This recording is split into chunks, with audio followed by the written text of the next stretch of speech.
You need to clap as well, right? Okay. Yeah, so 3, 2. I'm clapping. I'm clapping. Right.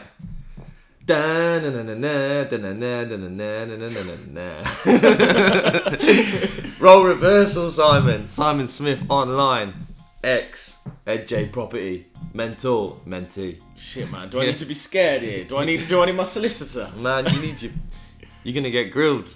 All right, I'm looking forward to it. You're gonna get grilled, you know. And so the purpose of this, you know, I thought I pitched to you an idea. I didn't I? I said, you know what I'd like to see, you know, a bit more about Simon, what he gets up to, the life, the bit that is probably hard for him to publish and promote because it might be a bit weird if you come out with that stuff, or you know, you just wouldn't do. So I think we see a lot of the numbers, you know, your amazing experiences, and you put out content and value that way.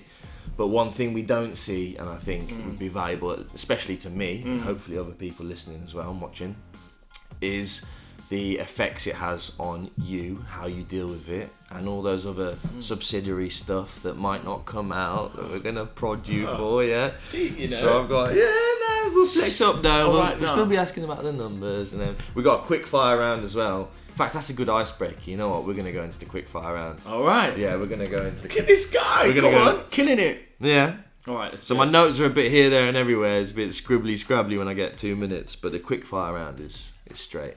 All right. Let's dance. So, I'm gonna bounce you some questions. Yeah, and it's got to be first thing on your mind, so it's raw, real, and honest. Yeah? All right. Yeah. All right. And it's on the camera. So come on then. All right. So I'm just gonna say short, snappy, and I want it back. Yeah. All right. Let's dance. Yeah, you ready? 3, 2, 1. Favorite OTA? Evivo. Quick, short, and snappy, bro. That's what I do, man. I'm a No, pro. OTA, not channel manager. Oh, Airbnb. We'll go again. Yeah. No, full stop.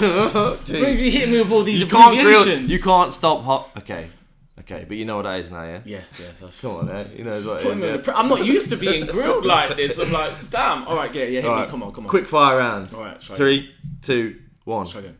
Favorite OTA? Evivo. I'm just messing. Funny guy. Airbnb. Ever done a bad deal? Yes, but I've kind of made That'll it do. right. That'll do. Ever fell out with the landlord? No, painfully. Short, snappy, quick fire round. This guy don't listen. Favorite feature wall colour? Yellow mustard. Go-to staging item? Feature light. HMO or SA? Hybrid. Ooh, safety net. Favorite room in a property? Kitchen. Favorite mentee? Joking. Don't answer that. That's a good question. Don't answer that. Duvet colour of choice? White. 2-bed flat or a 5-bed house? 5-bed house. Favorite property YouTuber? Favorite property YouTuber. Ooh, quick fire round. Come on, no flipping thinking. I think.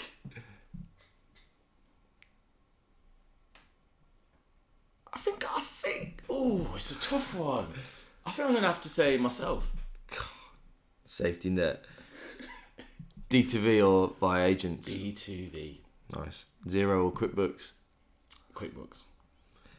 HMO, students or professionals? Students. Favourite UK city?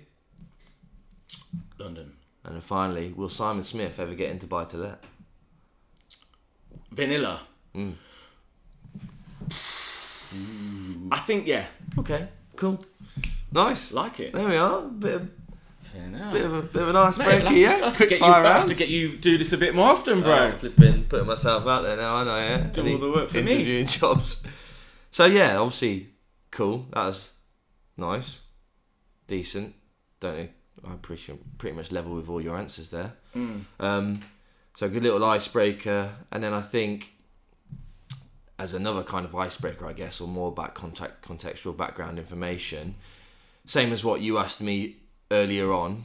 What was what was your journey? You know, Simon Smith. What got you into property? How did it come about? What was your first deal? Well, you mentioned, didn't you? But why property for you? I know you've got other things going on in the background beforehand. You know.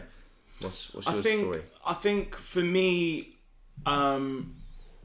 you always know that property is something that you should be doing. And I remember, obviously, in my former sort of life, I was in music. So professional singer, songwriter, used to travel a lot, write songs, this, that and the other. And it was like, there'd either be great money or the money would be crap. Yeah. And it was not having control of my income and the strain of that made me feel like I needed something else. So I actually did business at uni. So the first thing was like, should I do business? And then I actually started a crypto community. Yeah. Ooh. I started a Facebook creative cash flow, but it was for crypto, like 2018, 17. Nice. Bitcoin was like 3K then. Yeah. Dollars. I was like, I was all in there. I called it the Digital Coin Club. So yeah, I kind of like that, but there was no drip. Like, there was no monthly recurring income at that point, and I actually ended up losing a bit of money in one of those Ponzi schemes that collapsed. What was that then? What coin? No, it wasn't a coin. It was like, do you know one of them ones where you like put the money in and then you get like, it was like these loan sites. Yeah. Anyway, I got burnt. And then I was looking at stocks and shares and stuff, and then I came round to property. And I was it was weird. Two things happened. I was looking online and I was doing research and I was starting to read into it. And then a friend of mine, my oldest friend that I've known since I was like 2, but we've kind of fell in and out of contact over the years. Yeah. He said, I heard you're back in Derby. Like, come and have a look at my hemo or hemo or hymo or whatever. I was like, what? He's like, yeah, come and have a look at my hymo. I was like, yeah, all right, cool. He's like, bro, it's been like 3 weeks. Are you going to come and have a look? I was like, well, I don't really know what you mean, bro. So anyway, I went to check him, and he just basically finished a 6-bed student HMO, like in the heart of Derby. And he was telling me what he'd done, how much he was going to earn. And I was like, oh, like somebody I know is doing this. Yeah. Do you know what I mean? So he must be real, like. Do you get what I mean? So he ended up mentoring me. Now, at that time, I had a M Sport. I thought I was the man, convertible, rolling around, like spent all my music advance on this stupid car. Picture that. And I ended up selling it, took it to We Buy Any Car, and I thought, I'm going to just try and get my first property. And I managed to save up a little bit, get a little bit of help from family, got my first property. It's a 2 up, 2 down Minimo. And then I was like, okay, cool, well, this is working, £600 a month, but I ran out of money. And that's when rent to rent, became a thing. So your first deal was a purchase? Yeah. Okay, interesting, nice. And then how did your rent to rent journey initially start? The very early days when you. How was that on you? What was your thought process? Did you go? Was you hitting agents up? Was you direct to vendor? What was that? So I got it in my head that I was going to do deal sourcing at first. Yeah. So I did the deal sourcing courses and this, that and the other, and had a few people around me, and it was painful. Why? Because I didn't know what a deal was. Do you know what I mean? Because I ain't really done any. So I would find a property that I thought was below market value, and I'd get it secured under contract, and I'd have a couple of investors, and then I'd try and pass it, but then the investors would let me down. So then I'd get blacklisted from that agency because I'd have to pull out the deal, and they just think like I'm a waste of time. Was this in Derby? Yeah. Right. Not worked with that agent up until now. Not even. I think it's a coincidence because I don't know if you've noticed, but agents, like, the turnover of staff's just like next level. Like, so many people coming in and out. Like, you can literally call up an agent 3 weeks later, and it's a new manager, and they will do a company let. There you are, valuable, good value. But yeah, so I started off deal sourcing, didn't work. A lot fell out of bed. I remember one time I eventually got a fee. They paid me some money, and then I had to end up giving it them back. Why? Because the deal didn't go through. Never. How was that noise? Pigeon. Just a bitch. Yeah, mate. When you said grilling, you weren't lying. I'm like, what the hell's going on? But yeah, so I thought, no, rent to rent's the one because the recurring income. So I did a load of research, load of reading, and me being me, I'm quite resourceful. I just get stuck in. So I just literally, when I have an idea, I just do it. So I just started Gumtree, this, that, and the other, like doing this, that, and the other that I'd heard off YouTube, and falling flat on my face. And I'd like go to a property and he'd be just renting it as a house, and I'd be like, oh no, what you need to do is you need to partition this wall, create a bedroom there, do this, do that. And he's like, all right, he's like shining really engaged and interested. Never hear from him again. Look on Rightmove, all of a sudden he's advertising it as a 5-bed HMO and he's just doing it without me. No. And then like situations where I've found a really desperate, motivated landlord. He's literally that desperate. He's got the keys and just thrown them at me and basically said, just help me. So I've got my trades round. I've took my girl, I've took my mum. I'm like, yo, I told you this rent to rent thing's gonna work. Like, we're gonna be rich, you know, like that guy. And long story cut short, his wife caught wind of it and requested the keys back, bro. How was that for you? Heartbreaking. No, I bet, man. I nearly quit. That was your first rent to rent deal? Yeah. No. That didn't happen. That's the hardest one as well. I nearly quit. Yeah. It was a Thursday night. I was in a 2-bed apartment at the time, renting. 2-bed apartment at the time, renting. Yeah.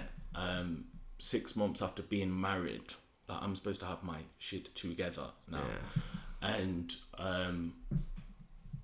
my missus, she said, she's really supportive. She said, don't worry, just keep going. It's going to work. Keep going. Don't worry. And I really needed that support then. Keep in mind, it's not like she knew it was going to work, but she just supported me. And I ended up doing about 5 more viewings. And then the 5th one was my first deal, which I get the impression he knew it was my first deal, but he never said it. And then like 3 years on, we're going to actually buy that deal off him. So it's nice. There you are. The evolution of Simon Smith. For real. That's good. So one thing you touched on there quite a bit was obviously your partner, providing invaluable support for you.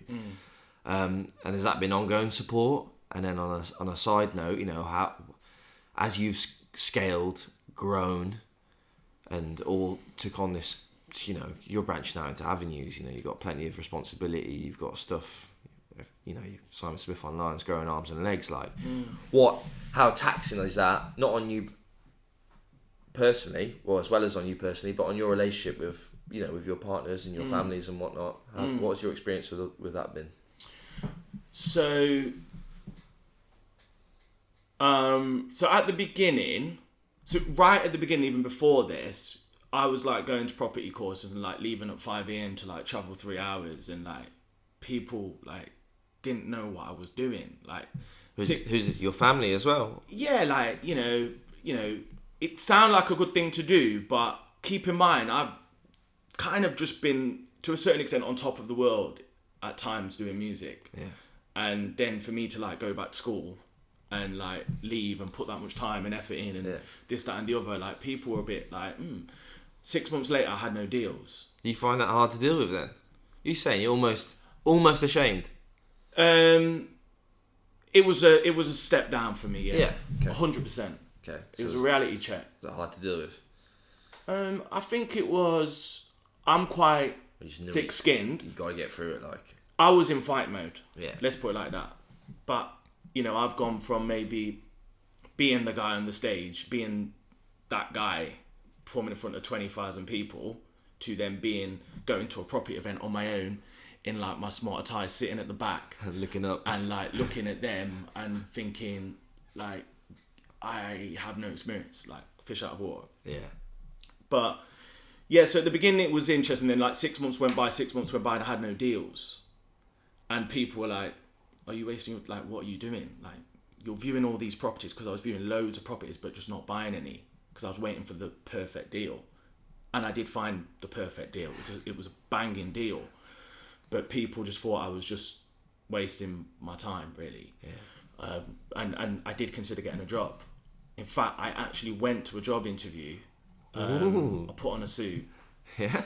Drove into Nottingham. Went to this sales interview, and I sat across from this guy. He's probably 8, 9, 10 years younger than me, interviewing me for a job, and I'm sat there, and I think he must look at my wrist and sees I'm wearing a Rolex, and he couldn't really get it. Like, I could just, like, there was like a bit of a weird thing going on, and he said to me, yeah, you got the next interview. I went to the next interview, and they sold me like this dream. Went to the next interview, and somebody took me out we went in. I had to grab like this board. I didn't know what I was doing because they sold it as something else. Got on a bus, drove on a bus with this stuff, come off the bus. We walked to the outside of Co-op, and she opened this stuff up, and we put up a board. And you know them salespeople that you see just outside of the shop, supermarkets? I was that guy, bro. I was out there for an hour, and then there was a Costa, so I said, I just need to go toilet. I went into Costa, I went into the toilet, I called my girl, and I said, they've got me outside of Co-op selling shit. And she said, come home. And it was deep. Man. It was deep. I got on the bus, I came home, and I think at that point my missus realised that I'm better than that. Yeah. But for a minute I thought that's what I had to do, bro. Yeah. Well, you start losing and questioning yourself, don't you, when you're fighting, man? You don't know. You're taking anything you can get sometimes if you're clutching for straws. So that was deep. And my girl said, come home. And at that point, I think she realised I was better than that, and she didn't want to put that pressure on me. Yeah. And then now I've retired my girl. She don't work no more, and she stays at home with me. We spend the whole day in the house. Like, don't get me wrong, we do work and this, that, and the other, but we don't work like that. Yeah. Done the same for my mum. Done the same for some of my best mates, and everybody's just like, oh shit, like this really worked. But that's the real honest truth of the journey. Yeah. Cool. Good insight. Very insightful. Nice. And it flows very nicely actually with what you just finished off on, and what I also want to talk to you about is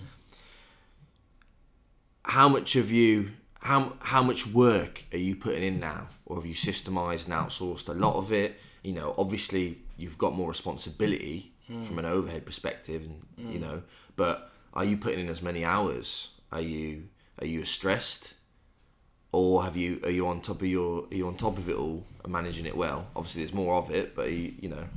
Yeah. So we've got 10 staff now. Nice. Double-digit staff. Yeah. Congratulations. And I mean, we got 10 staff that work with us sort of part or full-time for Hands Off Properties, for my rent-to-rent business. Not Simon Smith Online, not the trades, not the cleaners. Like, there's 10 people. Yeah. I'm one of them. My missus is one of them. My mum's another one of them. And then additional people. It's quite systemized now. And what we've actually got to the point now is we've got 2 arms of the business. So I started off just doing the hybrid and trying to do it everything. And then I realised, actually, no, there's an SA business and there's a HMO business. Yeah. They have separate back office staff, separate front office, and vice versa. And I and Lucy sort of sit at the top and control and delegate and manage. Most of my time now in the property business is spent on managing people. Keeping morale high, helping, systemizing, making sure that when I'm instructing people to do stuff, I'm doing it and I'm giving it them in the right way. Yeah. Which obviously hugely important, and also a big reason why I ask is that's hard enough. It's hard, yeah. How do you throw that in with, you say you've got friends on board, you've got family on board. How do you manage them from a commercial perspective and your relationship, interpersonal details, you know, relationships? Has that been challenging? Yeah, it's been really, like, even like me and Lucy working together. Any friction, you know? Yeah, of course. There's but what I found is you really start to learn who people are, yeah, and you start to like my mum, for example, she was in retail management for like 25 years. So now she manages the SA business. And it's like, I think the reason I got into this was for more freedom. Yeah. And therefore, when you've got family and friends and stuff working for you, you want them to have that freedom. Yeah. So you have to trust them to do what they're doing and then just give them KPIs. But then to the same degree, I always pinch myself and be like, there's times when we have to work hard, but we could do it in bed. Yeah. Could do it in my dressing gown. Could do it from anywhere in the world. I don't think the goal for me is not working or not putting in the work. The goal for me is giving back to the team, creating a great product, earning massive income, and then reinvesting that into legacy income. So one of my big goals that we've just pretty much hit is 10k a month from properties we own net. Nice. And it kind of felt like once I've done that, it doesn't really matter now. I don't have to do Summers before online. I don't have to do hands-off properties. Like, I calculated the other day, we spend about $3,500 a month. Personally, that's my expenses at the moment or whatever. Obviously, we can do that 2-3 times over off the owned assets. Yeah. So is that something you're looking at? No. Is it in you to keep going? You know, you're one of these people that just want more and more. Are you going to get to a certain point, whatever that might be, whether that's cash flow, revenue, you know, for the amount of time that you invest, you know, are you going to be happy at a certain point and call it quits and maintain it from there? You're looking at, what's your exit strategy, man? It's a great question. I think exit for me, so we've smashed £1 million annual revenue on the rent-to-rent business. Nice. Which was a big goal. Yeah. Congrats. Next goal is 3 million. And so he's hungry still. He's hungry still. Next goal is 3 million. Your plate's already big. I know. But next goal is 3 million because, bro, this is the thing. £1 million of revenue, as you know, is lovely. But the big issue you've got with being a property person is you're constantly investing so much that you never actually accumulate decent wealth. Yeah. Do you know what I'm saying? Yeah. And therefore, whatever you think the figure is, it's more. Yeah. Than you think. So, 1 million, okay, 3 million, okay. I'm actually gonna repeat what I've done in Derby in another area. Ooh, exclusive, hot stuff. And I'm gonna document it on the YouTube just to show you lot. Nice. I can rinse and repeat this. I can do this, but it'd probably be hard. It's not gonna be easy, but I'm gonna try and rinse and repeat it. He said it on camera. And then, yeah, I mean, in terms of Simons Before Line, the only objective is just to give as much value and content as possible because a lot of people struggle with rent to rent and property, and I want to try and help as much as I can because all I do for the podcast and the YouTube is what I wish I could have had when I started. Yeah, man. And eye level with that. I'm like a mini you. That's my Instagram, you know. Yeah. I remember finding like you search in anything on YouTube and it comes up with the people who've got flipping 100k views or already smashing it. You know, they're living that life that you want to get to.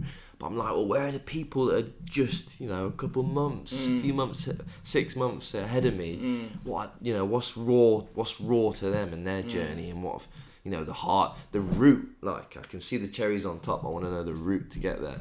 Yeah. And so, yeah, that's incredibly valuable. Something I can flipping resonate with massively. And it's good and it's very valuable that you're doing it. You know, I love watching your stuff at night. Well, and there's a lot of stuff out there as well. Like, you know, I told you I'm a YouTube boy. I get in, my wind down is flipping. YouTube knows exactly who I like, what I like. I see it at the bottom line, like who's got new vids out. Yep. Bang them in, yeah. And it's, you know, it's entertaining as well. Does your missus watch them? Man, she's like... She wants to watch the EastEnders, isn't it? She's TikTok, you know. Oh, really? Yeah. She's TikTok. But she knows exactly it. She knows everyone's names and all that. And it's funny. And how, obviously, Mr. Flipping 12, 14 deals, like, how are you finding it? I'm the interviewer. Mate, See what I did there? I'm the See how I did interviewer. that? See how I just slid I'm there? the interviewer, mate. Bro, you're going to be Change that. fine, man. No, but I'll be honest with you. Look, there will be times when it is challenging. And I have made a lot of sacrifices in terms of social stuff. Yeah. A lot of sacrifices. And I think one key thing that I think's been important in my relationship is having things to look forward to. Okay. So like we book things to look forward to 12 months in advance, you know, and that makes it all worth it. And just little things like when I shut off, I try and shut off. I've got 2 phones now. I've got my personal phone, which has got about 10 people in, and then I've got a work phone. And when I switch off, this stays in the cupboard, and I try and have quality uninterrupted time, man. Yeah. So again, it's just about management and essentially systems, isn't it? On every level. Systems on every level. On every level. Come on then, how many more questions you got for me? What's your favourite property achievement to date? Ooh. Because you've got different businesses and different motives, so, you know, I mean, you can probably have a blend. Your good moments. Yeah, I think the £1 million rent to rent was a big one. Yeah. I think every time we do a house purchase, it hits different. So 5 by 35. I had a name of 5 properties by 35. That was a big one. And then we recently brought one property which I'm super proud of. How many have you got now then? 7. Yeah. Well, actually, Are they BRRRs? essentially, yeah, BRR HMOs and 1 BRR SA. But to be fair, the 7th we complete on Friday. So Nice. it's 6 technically, but it's 7. It's just been waiting ages, and it's my first bridging loan. I'm going to document it. Wow, valuable. Oh yeah, I want to know about that. I'm going to document that. I want to know about that. Shitting it a little bit, but I've like booked my team in advance. But then the other property I've brought, it's me and Lucy, that we're super proud of, is we started off with an 87 grand house, and then it went to like 150, then it went to 200, then it went to 300. Now we've gone to 450, and we believe this house is worth £1 million once we've added value. So I'm super excited. I'm going to be documenting that one as well. So. Serious stuff. Nice, yeah. And at least for me, and should be for a lot of people doing rent to rent, you know, that's the goal, isn't it? To invest into physical assets, like you say, create a bit of a legacy, get some wealth behind you. You just said you pre-booked your team. Have you got a set, dedicated, exclusive team then? How do you manage your contractors? Are you just hitting up different trades as and when you need, or have you got a core team? Yeah, there's a core team now. We don't have anybody exclusive, but there's people that do like, maybe we do 80-90% of their work with us. We're paying like people a salary in the amount of jobs that they do for us. Yeah. Painters, I try and have a painter on deck all the time. I'm like this close to having a full-time painter. Cleaners, obviously, we got 3 cleaning teams, because I just, when one drops out, I've got another one. Yeah. That was a massive thing that I outsourced, by the way, and big up my mum, because she manages the cleaners now, so I don't have to manage the cleaners, and it freed up so much time. And then we've just put another stage in, so now there's somebody else that is doing inspections and inspecting their work as well. Just another layer to try and tighten things up. But yeah, trades, build a team, plumber is essential. I try and have at least 2 of every trade. Just in case. I tell you what is a good trade, I'm not sure if you got one of these, an appliance guy. An appliance guy? I'm looking for one. Yeah. Very fitting at the moment. Oh yeah. Yeah, not as an appliance guy, but just as it happens, I need a dishwasher looking at. Yeah. Yeah. Okay. Nice. And then are they on call out for you as well? Should you need? Yeah, they are on call out, and we've got them all on sort of app. So we run all our trades through Arthur Online. Are you familiar? No. So shout out Arthur Online. Do you guys need to be paying me, guys? Come on, like, I'm giving you some... me. I'm bleeding it. Post. I put a link in the description. What did they call it? Affiliate marketing. Affiliate marketing. Just search Simon and give me like 10% of the... But yeah, no, that system's sick. All our tenants have an app. They do the maintenance issue. It goes to a back office, which I don't manage. It then gets sent to the appropriate trade. On the work order, the trade sees the key safe, the code, has the tenant's issue, gets down to the property, deals with it. Let me know when it's done. Nice. Clean. Okay. Wow. Awesome. That sounds unreal. Like, so you've got things managed from there. Yeah, it's sick. And then another thing specific for me, where I'm at. And other people, as they grow up and go through, did your systems begin to change and you need to think about what's scalable, right? For example, I'm just changing my whole security system, because I've outgrown mine. At the moment, it's flipping, the housekeepers have got to come in and change the batteries and make sure they're charged up. So I'm going hardwired, something that's scalable, all directed to one phone from one person to look at. Nice. Have you got any tips that people should be implementing from the start that will then stick with them as they grow?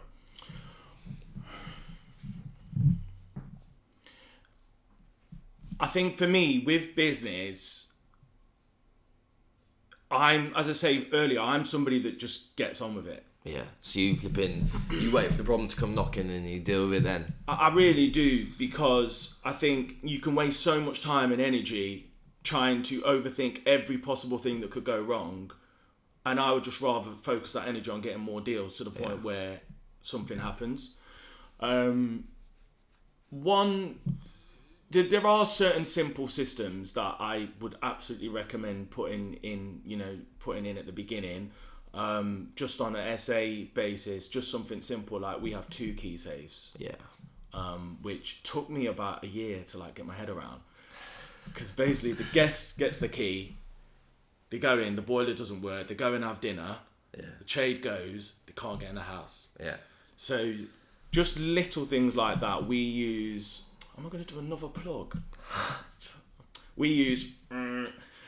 Which basically stores all our key safe codes, so all the team members in the trades have access to the key safe codes, so you can just have a look anytime. Okay, this is the property, boom, boom, boom, boom, boom. That was really handy, because I was tired of them people asking me for the codes. Yeah. Which is jarring. Setup wise, have business accounts with a lot of the utility providers now. Okay. Internet, that just means that it gets done more quickly, higher high-speed connections. What kind of rate are you getting? Is that a better rate? Yeah, it's a better rate. Is it? It's more expensive, but we're VAT registered now. Yeah, okay. You must be getting... Nearly. Let's have a chat about that offline. Yeah. Because it starts to get... Yeah, it's about to spin the business out. Yeah, it starts to get interesting. But yeah, but we're getting 350 megabyte fibre, so it's decent. What have you got in here? I can't remember. Okay. By the way, I see you got 3 utility bills on the door. How are you getting on with utilities? Yeah, they're someone else. It's jarring, isn't it? Yeah, the letters come through non-stop, and I've recently just changed all my utilities to one provider, because the simple reason all my properties are listed within one user, one login, so it's all there for me instead of flipping. Yeah. Chasing people here, there, and everywhere in different companies, and you're on the phone for hours. It's. Are you still doing that? Frustrating. Yeah, I saw everything. So, yeah, I'm moving it all. That could be your first hire. Yeah. Personal system. I know VAs. Yeah, I know that kind of stuff. I'm looking at that. It's just I want to get it all consolidated and then give it to someone as a package. Yeah. Do you know what I mean? Instead of throwing just pieces at someone, I'd rather finish. Yeah. Do you know what I'm saying? Yeah. The utility thing is a lot. 45 odd units or whatever. Yeah, that's a lot of potential hours. I've literally got somebody that does utilities. We've actually built our own utility database now, which I'm proud of. It's cool, sexy database where basically everything's stored, passwords, this, that, and the other, does reports, tells us if one utility is a bit too expensive, we need to this, we need to that. That sounds sick as well. I like a lot of what you're doing. I do. I can level with that. But I guess what I'm trying to say is at the beginning I would focus on deals and revenue because you got to drive the top line, and then what happens is you'll clear up and think, okay, crap, everything's a bit crazy, and then you do it again. However, because you've got units the span of the country, you're probably going to have to do that sooner than I had to. Yeah. Because I was just like within a 4-mile radius. Yeah, exactly. I do, and it's good getting to that point now, and like I'd rather get things done before I get too much stuff to do. Does that make sense? I'd rather have the things on board sooner rather than later to roll up and add to it as we go. I think that's been pretty comprehensive. I hope that, you know, we didn't only get a good detailed insight of Simon and how he deals with it in his life, and I hope your missus is happy with me grilling you on that. You know, shout out to her. I know she's a bit of a beast as well. Trust me. Sounds like your mum's a beast. Yeah, must be in the genes. Things are going good. We found out where you're thinking, where you're heading, and some really upcoming, exciting stuff as well to come up from your YouTube channel. So from me, Ed J Property, the mentor. Simon Smith online. Simon the mentee. The mentee, yeah. That'll be us then, I think. You good? I've enjoyed it, mate. You might have a future in this. Maybe. No, we'll definitely do it again, man. Yeah, we should definitely do this again. We'll definitely I'm happy to do that, and we'll definitely do it again. And I think just to close off in terms of you, like how it's affected me personally. I think it can be a lot. Yeah. It can be a lot, for sure. Especially, I mean, hands off at the moment is a lot. Like, it's when you throw everything else into the mix, but there's times when stuff happens, like we'll have like 3 roof leaks. I've got a tenant at the moment that's $5,000 in arrears. Like $5,000 in arrears, like literally. Like, and we're doing bits like that. We've got issues where a landlord's driven past the property, still very sensitive about the property and needs the garden to be pristine like 365 days of the year, and it's like on my case. So there are times when it's stressful, but for me, I just remember that time when I was on the bus outside the co-op without a pot to, and I then just be grateful. It's all about your outlook in it and how you modify that, and then like you said, there's good problems and there's bad problems. And that's what it is, man. Yeah. Thanks very much, bro. Boom. Safe. Nice. Happy. That was a perfect ending. The spudding this is a great ending. You can bang out there and put the logo on. Did it go a bit too serious?